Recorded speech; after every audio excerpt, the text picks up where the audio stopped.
conversation I had with a wonderful woman who most people have never heard of. She's called Gillian Lynn. Have you heard of her? Some have. She's a choreographer, and everybody knows her work. She did Cats and Phantom of the Opera. She's wonderful. I used to be on the board of the Royal Ballet in England. I had lunch one day. I said, how'd you get to be a dancer? And she said it was interesting. When she was at school, she was really hopeless. And the school in the 30s wrote to her parents and said, we think Gillian has a learning disorder.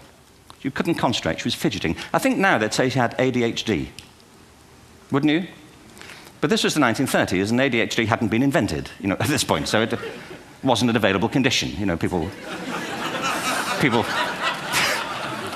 weren't aware they could have that. Anyway, she went to see this specialist. So this oak-panelled room, and she was there with her mother, and she was led and sat on this chair at the end, and she sat on her hands for 20 minutes while this man talked to her mother about all the problems Gillian was having at school.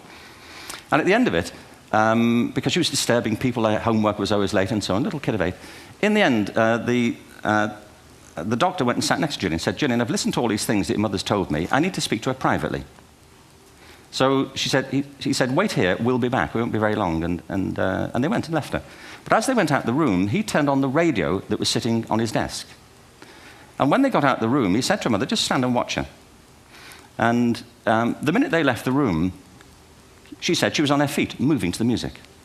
And they watched for a few minutes, and he turned to her mother, and he said, Mrs. Lynn, Gillian isn't sick, she's a dancer.